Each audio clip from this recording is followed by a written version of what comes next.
L'histoire se déroule comme un récit intrigant de triomphe et de tragédie, mais dans ces pages se cachent les murmures captivants des épisodes historiques les plus sombres, rarement abordés dans l'éducation conventionnelle.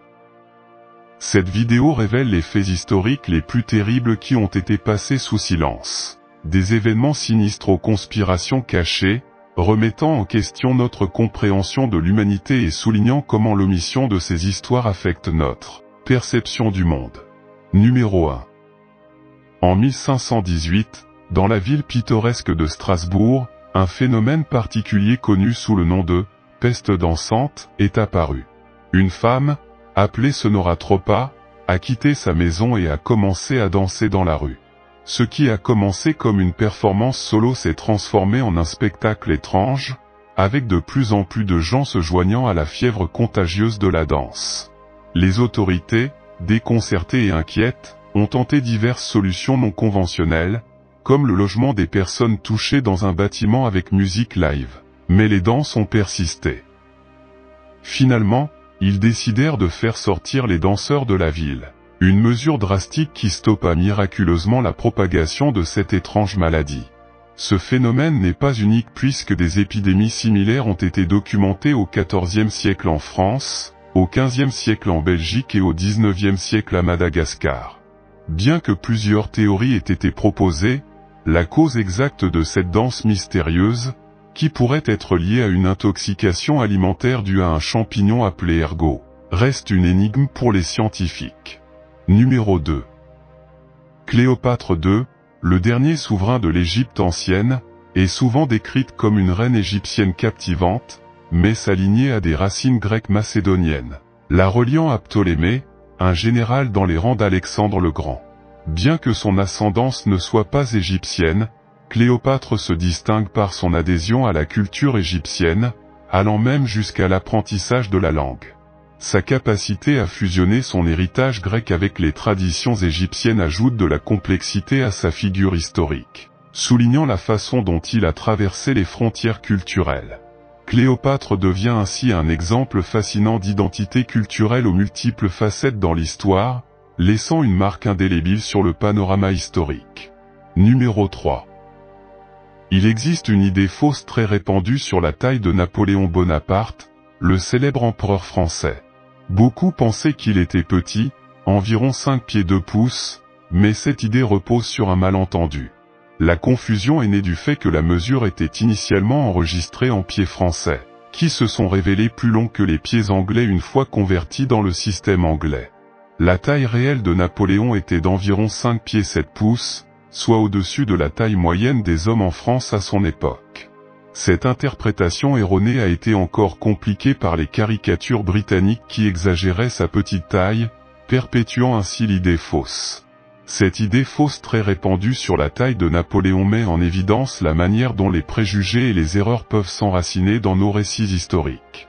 Cela souligne l'importance de remettre en question les croyances populaires et de se plonger dans les récits historiques pour découvrir la vérité derrière des détails apparemment insignifiants. Numéro 4. L'histoire de George Washington va au-delà de ses prouesses renommées en tant que premier dirigeant des États-Unis. Bien qu'il s'agisse d'un emblème suprême de l'identité américaine, il existe un chapitre moins connu sur sa santé dentaire au début de l'âge adulte. À 20 ans, Washington a été confronté à une mystérieuse affliction qui lui a fait perdre ses dents une à une. Lorsqu'il devint président en 1789, il ne lui restait plus qu'une dent.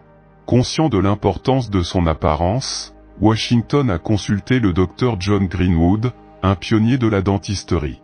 Contrairement à la croyance populaire selon laquelle les prothèses dentaires de Washington étaient en bois, Greenwood les a créées à partir d'os d'hippopotame, d'os d'éléphant, d'ivoire et même d'os humain, ancrés par une plaque d'or. Ces prothèses personnalisées ont permis à Washington d'articuler ses discours avec confiance. Aujourd'hui, des répliques de ces prothèses dentaires sont exposées dans des musées de Baltimore et de New York, reliant de manière tangible le passé et le présent. Numéro 5.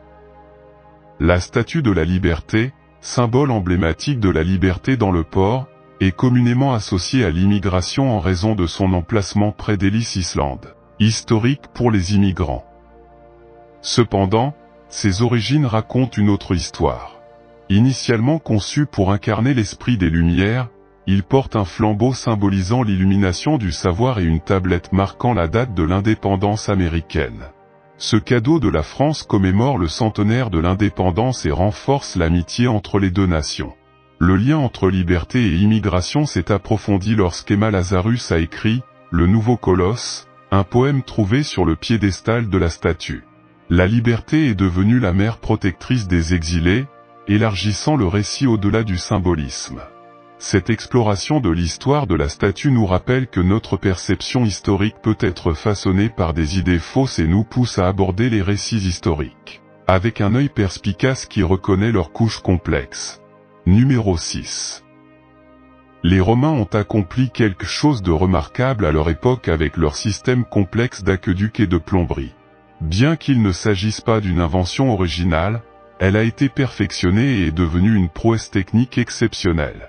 Ils ont construit de vastes systèmes de conduite en plomb et en argile, d'égouts et d'aqueducs qui se distinguaient par leur prouesse technique. Reconnus pour leur contribution à la santé publique et à l'assainissement, les Romains ont été les pionniers des systèmes sophistiqués. Leur plomberie avancée se reflète dans des aqueducs monumentaux conçus pour transporter l'eau sur de longues distances jusqu'aux villes. Rome, par exemple, dépendait de 11 aqueducs pour approvisionner en eau les bains publics, les fontaines et les habitations, conservant ainsi un rôle crucial dans l'assainissement public. Ils ont également créé des réseaux d'égouts, dont le fameux Cloaca Maxima, l'un des plus anciens au monde. Malgré ces résultats, ils ont sciemment utilisé des tuyaux en plomb, démontrant une mauvaise compréhension des risques pour la santé. Cette utilisation pourrait avoir contribué au saturnisme, et certains spéculent sur son lien avec le déclin de l'Empire romain. Les conséquences involontaires des conduites en plomb nous montrent combien il est important de prendre en compte les inconvénients potentiels du progrès technologique. Parlons maintenant de l'Égypte, une terre pleine d'histoire, de mystères et de grands héritages qui nous transportent dans les temps anciens. Des pyramides emblématiques aux traditions anciennes, l'Égypte est une énigme fascinante qui attend d'être découverte. Les secrets du livre des morts. Récemment en Égypte, une découverte passionnante a été découverte dans le cimetière du Sahara, un temple funéraire de la reine Ni, situé près de la pyramide de son mari, le pharaon Thé, qui a régné entre 2323 avenue et 2291 avant JC. Le temple est fait de pierre et possède des entrepôts en briques crues où étaient conservées les offrandes en l'honneur de la reine Ni et du pharaon Thé. Des fosses funéraires ont également été découvertes à proximité de la pyramide avec les restes de personnes des 18e et 19e dynasties. Dans l'une des fosses, un rouleau de 13 mètres avec le chapitre 17 du livre des morts, un ancien manuel sur l'au-delà, a été trouvé.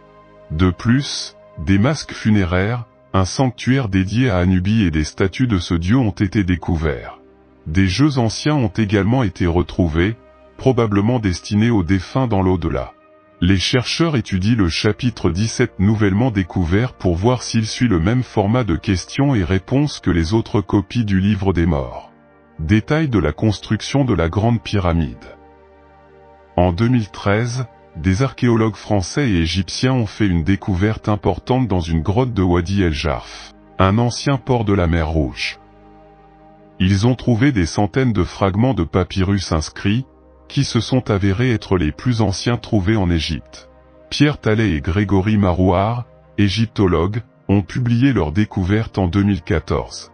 Les papyrus comprenaient un document datant de la 27e année du règne du pharaon Khéops, qui détaillait la construction de la grande pyramide de Gizeh. Le document, rédigé en hiéroglyphes par Méa, un inspecteur, datait de plus de 4500 ans. Méa a soigneusement documenté les opérations de construction et le transport du calcaire par bateau sur le Nil et a également mentionné qu'Anagef, le demi-frère de Khéops, avait supervisé le projet. D'autres documents détaillent des projets tels que la construction d'un port en mer Méditerranée. Ces papyrus sont une preuve solide que la construction des pyramides a été l'œuvre d'humains et non d'extraterrestres. Une pandémie historique, la peste de Cyprien. Lors de fouilles à Luxor entre 1997 et 2012, des preuves de la peste de Cyprien, une ancienne pandémie qui a touché l'Empire romain au IIIe siècle après JC, ont été trouvées. Cette découverte comprenait des poteries et d'autres artefacts qui coïncidaient avec l'épidémie de peste à cette période.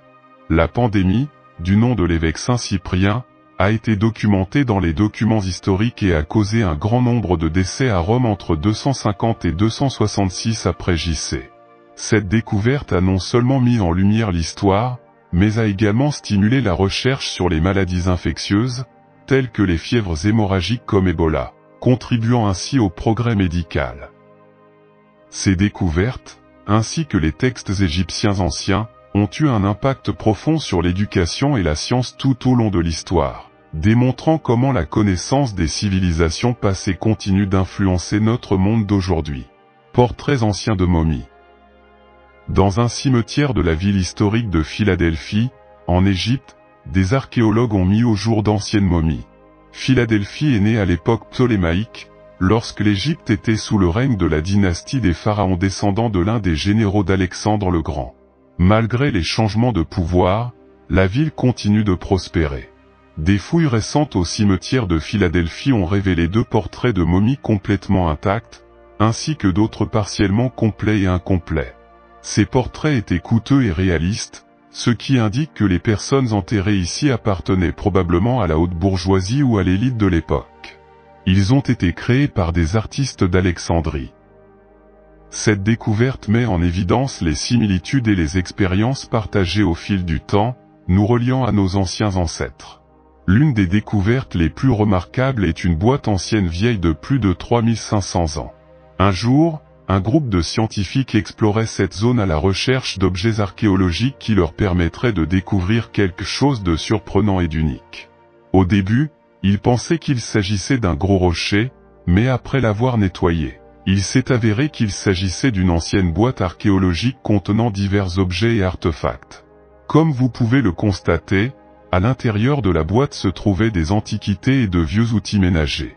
Cette découverte a étonné les scientifiques car elle était considérée comme l'une des découvertes fortuites les plus importantes. Une autre découverte fascinante a été un tunnel d'une longueur de 4300 pieds.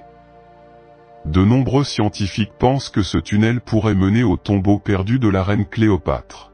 De plus, sa conception unique a suscité la peur et l'étonnement parmi ceux qui ont tenté de l'explorer. Aujourd'hui encore, les scientifiques continuent d'enquêter à l'intérieur de ce tunnel dans l'espoir de découvrir de nouveaux secrets. Enfin, une équipe de chercheurs espagnols est arrivée en Égypte dans le but de mettre au jour des objets archéologiques anciens. Leurs travaux les ont conduits à la découverte d'un ancien cimetière classé comme le plus ancien du monde. On dit que l'entrée de ce cimetière était alignée avec les rayons du soleil, les faisant briller à son entrée. De plus, une représentation du dieu An a été trouvée à cet endroit, et on pense que l'orientation des rayons du soleil vers le couloir de la tombe symbolisait le passage facile vers l'au-delà. Enfin, nous avons la statue de la reine Néfertiti, dont le nom signifie « la beauté est venue ». Elle était l'épouse du célèbre pharaon Amenhotep IV, qui appartenait à la 18e dynastie. Toutankhamon la considérait comme l'une des femmes les plus puissantes de l'Égypte ancienne. Néfertiti a vécu peu de temps après la mort de son mari et Toutankhamon l'a aidée à devenir reine. Sous le règne de son mari, cette belle reine occupait un statut élevé. Cette statue de Néfertiti, vieille de plus de 3000 ans, aurait été préservée à un degré incomparable. La peinture de la statue a également perduré. La statue est encore dans son état d'origine, confirmant l'habileté des pharaons en matière de sculpture et de peinture au fil des années. Un phénomène particulier que l'on retrouve dans la plupart des statues est le nez cassé, le sphinx étant l'un des exemples les plus remarquables. Dans l'ancienne civilisation pharaonique, il était fréquent que le nez de bon nombre de ces statues soit brisé ou détruit, pour des raisons encore inconnues. Certains pensent que cela pourrait être dû au fait que le nez était la partie la plus vulnérable et la plus facilement endommagée par les voleurs et les pilleurs entrant en Égypte. Au cours de certaines invasions au cours de cette période, il a été avancé que le nez était considéré comme la source d'oxygène qui assure la vie du corps humain. On croyait donc autrefois que l'esprit du pharaon habitait la statue qui avait été sculptée pour lui. En conséquence, Les pharaons tentaient souvent de détruire le nez de la statue pour empêcher l'esprit du pharaon de revenir et de revivre sa vie dans la statue. En 2020, une découverte a suscité la curiosité et l'admiration de nombreux chercheurs. Un groupe de cercueils colorés a été retrouvé. On dit que chaque cercueil avait une couleur différente et que cette couleur représentait quelque chose de spécifique. Certains propriétaires de ces cercueils voulaient que leurs cercueils montrent leur véritable image. Ils ont donc choisi de les colorer de cette façon. Cette découverte est devenue l'une des découvertes les plus merveilleuses qui a attiré de nombreux touristes de différents pays. Dans une tombe située dans le désert, à environ 30 km au sud du Caire, un groupe de scientifiques a découvert une centaine de cercueils et environ 14 statues en or dans le désert du Sahara. Certains de ces cercueils contenaient même les corps des pharaons, ce qui en fait une découverte importante qui a aidé les scientifiques. En 1922, un groupe de chercheurs a réussi à obtenir de nombreuses réponses aux questions qu'ils se posaient sur un instrument de musique ayant appartenu au pharaon Toutankhamon, connu sous le nom de trompette. Ces instruments de musique étaient utilisés lors de certaines cérémonies et étaient en bois, en argent, en cuivre ou, parfois, en bronze. Cela démontre l'habileté des anciens pharaons dans la musique et la fabrication d'instruments de musique encore utilisés aujourd'hui. Aujourd'hui, une découverte révolutionnaire a été faite, une ville qui a été célébrée comme l'une des découvertes les plus remarquables de l'Égypte au siècle dernier. Cette découverte promet d'apporter un nouvel éclairage sur l'Égypte ancienne et de révéler les secrets cachés de son passé. Alors, que révèle exactement cette découverte sur cette ancienne civilisation et quel mystère recèle-t-elle? Entrons dans les détails pour le découvrir.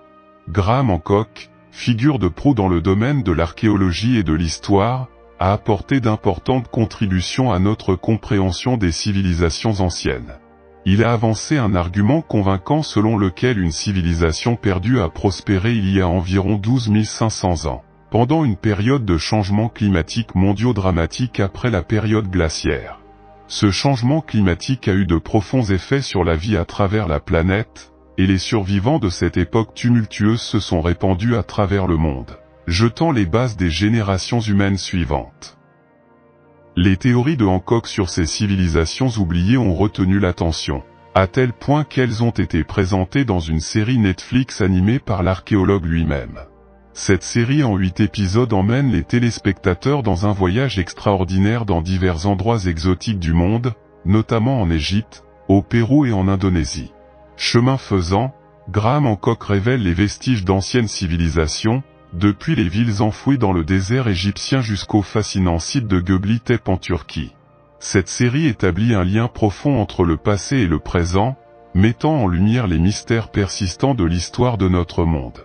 Le 5e épisode de la série, intitulé « Legacy of the Sage », constitue la pierre angulaire des théories de Graham Hancock sur les civilisations anciennes. Il aborde le site énigmatique de Göbekli Tepe en Turquie, qui se distingue comme étant nettement plus ancien que toute autre structure mégalithique connue dans le monde. Cet épisode met en lumière de nombreuses idées de Hancock, soulignant l'existence de civilisations avancées perdues dans l'histoire, des civilisations qui semblent avoir réalisé des progrès notables avant leur temps. Un autre exemple convaincant d'une telle civilisation est la civilisation harapéenne, qui a prospéré dans la vallée de l'Indus. Les Harapéens ont laissé des preuves bien documentées de leur réalisation, notamment des exploits impressionnants tels que la plomberie intérieure et un système d'égout sophistiqué. Ils ont également construit de grands bâtiments publics qui ressemblent à des salles de réunion ou même à des bâtiments du Sénat. Malgré ces avancées notables, les raisons de l'abandon de la civilisation restent un mystère, illustrant à quel point les civilisations anciennes nous laissent souvent plus de questions que de réponses. Si certaines villes anciennes, comme Göbekli Tepe, soulèvent des questions sur les raisons de leur abandon, d'autres, comme la métropole royale récemment découverte par l'égyptologue Zahiawa et son équipe, fournissent des informations inestimables sur le passé. Ce site vieux de 3400 ans, situé au nord de l'actuel Luxor, a révélé les secrets de l'une des époques les plus prospères de l'Égypte ancienne, mettant en lumière les réalisations et la sophistication de cette civilisation. Les fouilles ont conduit à la découverte surprenante d'une ville exceptionnellement bien préservée, avec ses murs et ses pièces dans un état étonnamment bon. et contenant un grand nombre d'outils et d'objets du quotidien. Plusieurs quartiers distincts ont été révélés au sein de la ville, dont un quartier administratif, une boulangerie et un quartier résidentiel. Cette découverte importante, cachée sous les sables égyptiens, était connue sous le nom d'ancienne ville de Saul d'Aton ou de l'Ascension d'Aton. Betsy Bryan, professeure d'égyptologie à l'université Johns Hopkins de Baltimore, aux États-Unis, a décrit la découverte de cette cité perdue comme la deuxième découverte archéologique la plus importante depuis la révélation du tombeau de Toutankhamon. Elle a souligné que la ville offre une opportunité unique de mieux comprendre la vie quotidienne des anciens Égyptiens à une époque de richesse et de prospérité sans précédent, lorsque l'Empire était à son apogée. Les fouilles ont produit un trésor d'objets archéologiques précieux, notamment des poteries colorées, des bijoux, des briques de boue avec des sceaux d'Amenhotep III, des scarabées et des amulettes de scarabées. L'équipe archéologique a commencé ses fouilles sur la rive ouest de Luxor, près de la vallée des Rois, à environ 500 km au sud du Caire. En quelques semaines, ils ont découvert des formations de briques crues s'étendant dans diverses directions. Les inscriptions hiéroglyphiques trouvées sur les couvercles des récipients à vin sur le site ont permis aux experts de dater la ville du règne du pharaon Amenhotep III, qui régna pendant la 18e dynastie, entre 1386 et 1353 avenue. Le règne d'Amenhotep III fut caractérisé par la tranquillité et la prospérité, marquant l'apogée de l'influence internationale de l'Égypte. Il est souvent appelé Amenhotep le Magnifique ou Amenhotep le Grand. Vers la fin de son règne, Amenhotep III commença à partager le pouvoir avec son fils aîné, qui sera plus tard connu sous le nom d'Amenhotep IV. Suite à la mort de son père, le jeune Amenhotep se lance dans une transformation dramatique de l'Égypte en abandonnant toutes les divinités égyptiennes à l'exception du dieu solaire, Aton. Il a changé son nom d'Amenhotep IV en Akhenaton, qui se traduit par « dédié à Aton ». De plus, il présida à l'émergence d'un nouveau mouvement artistique avec son épouse Néfertiti et déplaça la capitale royale de l'Égypte de Thèbes vers une nouvelle ville appelée Akhénaton, aujourd'hui connue sous le nom d'Amarna. Outre la boulangerie et la section administrative, une zone dédiée à la production de briques crues a été découverte lors des fouilles. Dans cette zone, une découverte intrigante a été faite, le squelette d'une vache ou d'un taureau à côté d'un squelette humain dans une posture inhabituelle, avec les bras étendus le long du corps et la présence d'une corde autour des genoux. Bien que l'on sache que les anciennes coutumes égyptiennes incluaient divers types de sacrifices, notamment des offrandes d'animaux, la présence d'un squelette humain suggère la possibilité de sacrifices humains dans la ville. De plus, l'équipe archéologique a découvert un récipient contenant environ 2 gallons de viande séchée ou bouillie avec des inscriptions indiquant « année 1337 ». Les inscriptions fournissaient les noms de 2 individus associés à la ville. Une fois traduites, les inscriptions indiquent « viande préparée pour la 3e fête Ebsed provenant de l'abattoir du corral de Kaa », fabriquée par le boucher Louis. Cette traduction offre un aperçu de la vie de 2 habitants de la ville antique, Louis, le boucher, et celui qui a passé la commande. Malgré les défis de son époque, cela donne un aperçu d'une époque révolue caractérisée par de véritables liens humains et une vie communautaire. Les fouilles sur des sites antiques révèlent souvent un trésor de connaissances historiques. Depuis les secrets cachés dans les rouleaux enterrés jusqu'aux anciennes tablettes d'argile privilégiées par les ancêtres mésopotamiens et babyloniens. La Mésopotamie, souvent considérée comme le berceau de la civilisation, continue de fournir des découvertes surprenantes qui correspondent aux travaux et aux affirmations de chercheurs tels que Graham Hancock. Berceau de la civilisation, la Mésopotamie surprend constamment les archéologues par ses connaissances avancées. L'un de ces sites archéologiques est situé à Girsu, dans l'actuel centre-sud de l'Irak. Cette ville, centre important de l'ancienne civilisation sumérienne de Mésopotamie, a une histoire remontant à plus de 4 millénaires. Malgré les défis, tels que les premières méthodes d'excavation causant des dégâts et les chasseurs de trésors recherchant des objets à vendre illégalement, les scientifiques ont fait d'importantes découvertes à Girsu au siècle dernier. L'une des découvertes notables est la stèle des vautours, un monument composé de dalles de pierre représentant diverses batailles et scènes religieuses. De plus, De récents efforts de fouilles ont révélé un palais construit en briques de terre crue qui aurait été la résidence principale de Ningirsu, la divinité associée à Girsu. En outre, plus de 200 tablettes d'écriture cunéiforme portant des inscriptions logosyllabiques ont été découvertes, fournissant des documents administratifs inestimables des temps anciens. Alors que nous explorons les fascinantes découvertes archéologiques des anciens Égyptiens, nous ne pouvons ignorer la richesse des découvertes tout aussi impressionnantes qui ont été mises au jour dans le vaste et mystérieux désert du Sahara. En poursuivant notre voyage à travers l'histoire et l'archéologie, nous découvrons que le monde antique continue de révéler ses secrets de manière surprenante. Le Sahara, qui couvre une grande partie de l'Afrique du Nord, y compris le Maroc, est le désert le plus connu au monde. Mais que savez-vous réellement de ce célèbre décor ? Le Sahara abrite une faune variée qui a évolué pour survivre dans l'un des environnements les plus difficiles de la planète. Les animaux du désert comprennent les guépards, les gazelles, les autruches, les renards fennecs et les lézards, ainsi que les chameaux et les chèvres. La vipère des sables extrêmement venimeuse et le scorpion mortel sont également d'autres créatures dangereuses qui ont élu domicile dans cet endroit. Récemment, il a été annoncé que des chercheurs avaient fait une découverte surprenante dans le désert du Sahara qui allait changer tout ce que vous croyiez auparavant. Qu'ont trouvé les chercheurs sous l'œil du Sahara ?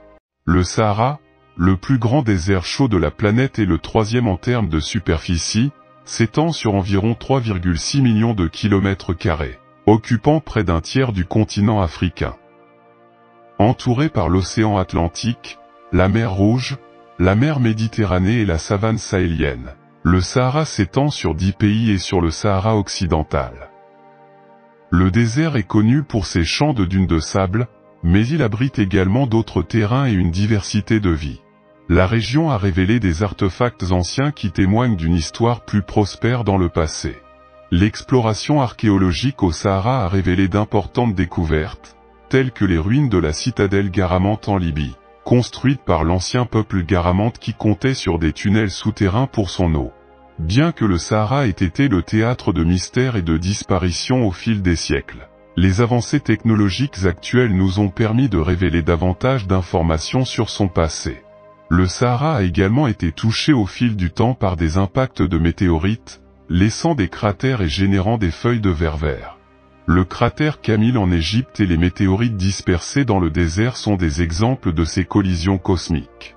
Le verre vert extraterrestre provenant de ces impacts a été utilisé dans des objets anciens, comme un plastron dans la tombe de Toutankhamon. Bien qu'il y ait encore beaucoup à découvrir au Sahara, les progrès technologiques et l'intérêt pour son histoire continuent de mettre en lumière cette énigmatique région désertique. Le Sahara n'a pas toujours été un désert, car les limites des zones sableuses ont changé au fil des millions d'années en raison du changement climatique. Les scientifiques étudient l'histoire du Sahara et ont découvert des traces d'un ancien fleuve creusé dans un canyon sous-marin au large des côtes de la Mauritanie.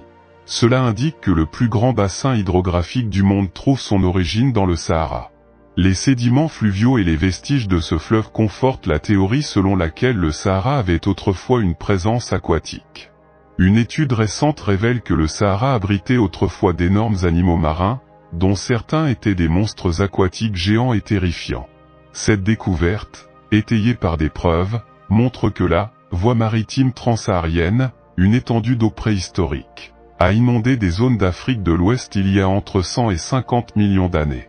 Pendant 2 décennies, les scientifiques ont étudié les sols et les fossiles du Mali pour mieux comprendre son environnement préhistorique.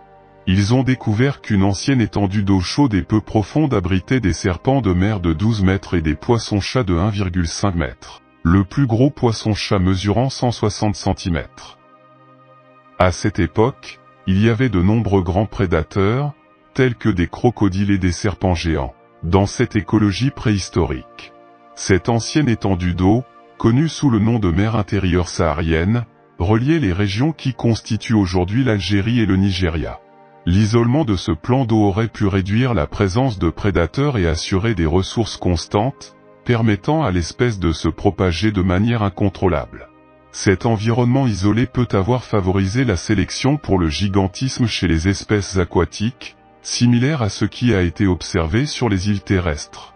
Le Sahara a subi une transformation significative depuis cette époque de la vie aquatique. Dans le passé, le désert abritait des créatures géantes, telles que le Machimosaurus rex, un crocodile de 9 mètres de long, qui est le plus grand dinosaure carnivore découvert. Ce crocodile marin vivait dans un grand lagon qui s'étendait jusqu'à l'océan Téti, où il chassait des poissons et des tortues marines en utilisant son énorme tête et sa puissante force de morsure. Il est également possible qu'il se nourrisse des corps d'autres animaux géants qui vivaient dans cette zone. Des formes de vie aquatique sont découvertes dans le Sahara parce que le désert est si inhospitalier que les paléontologues peuvent se promener librement dans les lieux zéro des sans obstacles. Le Spinosaurus est le plus grand dinosaure carnivore connu. Il vivait il y a environ 95 millions d'années et était plus grand que le T-Rex. Il possédait des adaptations uniques, comme une voile osseuse sur le dos, et est considéré comme le seul dinosaure semi-aquatique connu. Un autre groupe de fossiles découverts au Maroc a permis une étude plus complète du Spinosaurus, car les os de la découverte originale ont été détruits pendant la Seconde Guerre mondiale. Ses pattes longues et plates et ses narines hautes indiquent son adaptation à l'eau. La voile sur son dos devait être impressionnante pour les peuples anciens qui vivaient près des plans d'eau. Au Sahara, la plus grande sépulture humaine a été découverte sur le site de Gobro au Niger. Au cours de 2 années de fouilles, environ 200 squelettes ont été découverts, révélant 2 périodes d'occupation séparées de plus de 1000 ans. Les objets trouvés, tels que des pointes de flèches et des bijoux en os, indiquent que ces personnes chassaient probablement dans les plans d'eau voisins. Même si certaines sépultures étaient uniques, comme celle d'un homme assis sur des fragments de carapace de tortue, nous ignorons encore beaucoup de choses sur leur vie et leur mort. Il y a plus de 100 millions d'années, une explosion au Sahara a donné naissance à l'énigmatique « œil du Sahara ». Ce phénomène s'est formé lorsque la roche en fusion a provoqué l'effondrement du calcaire, formant une roche appelée brèche. Au fil du temps, l'érosion a complété le processus, créant l'œil du Sahara avec ses anneaux concentriques. Ce marqueur géologique se détache au milieu du désert de sable. L'œil du Sahara a donné naissance à des théories intrigantes, comme la possibilité qu'il s'agisse du site de la légendaire Atlantide, une civilisation décrite par Platon. Les similitudes entre la structure de l'œil du Sahara et les descriptions épiques de l'Atlantide ont suscité des spéculations. Selon le récit de l'Atlantide, cette civilisation avancée a connu une fin tragique en raison de son arrogance et de ses conflits avec les Athéniens. Au milieu des guerres et des catastrophes naturelles déclenchées par les dieux, l'Atlantide s'enfonça dans la mer et disparut à jamais. Ces découvertes au Sahara continuent d'interpeller les scientifiques et nous rappellent qu'il reste encore beaucoup à apprendre sur l'histoire et la géologie de cette vaste région désertique. L'œil du Sahara est un témoignage impressionnant d'événements géologiques passés et nous invite à réfléchir sur les mystères et les légendes qui existent encore dans l'humanité. L'œil du Sahara, visible depuis l'espace, ressemble à une grande cible et a commencé à émerger lorsque le supercontinent Pangée s'est brisé. Différents types de roches, tels que les carbonates et le basalte noir, sont incrustés dans l'œil, à l'instar des formations rocheuses d'Hawaï. Bien que les origines du Sahara restent un mystère, sa présence dans le désert fascine aussi bien les scientifiques que les explorateurs. Platon a utilisé l'histoire de l'Atlantide comme une parabole pour transmettre ses idéologies, de la même manière que le film Avatar met en garde contre le racisme et la cupidité des entreprises. L'Atlantide a été décrite comme une terre divisée en zones d'eau et de terre, une disposition qui coïncide avec l'œil du Sahara aujourd'hui. Les montagnes adjacentes étaient considérées comme sacrées et symbolisaient le divin. Les rivières et les lignes d'eau qui traversent l'œil sont visibles sur les photographies satellites. Des artefacts anciens tels que des coques de navires, des planches de surf et des lances ont été découverts à l'intérieur et à l'extérieur de la structure Richa, dont on estime qu'ils datent de l'ère Atlante. Même si Solon et Platon étaient respectés pour leur intégrité, l'histoire de l'Atlantide a fait l'objet de controverses. Étonnamment, sur Wikipédia et d'autres sources, les pages liées à l'Atlantide, à l'œil, au roi Atlas et au dieu Poséidon sont bloquées. Cela soulève des questions sur l'omission de cette croyance généralement acceptée. Comme la ville de Troie, qui était considérée comme un mythe jusqu'à sa découverte. il est nécessaire de considérer davantage d'évidence avant d'affirmer avec certitude que l'œil du Sahara est le site de l'Atlantide.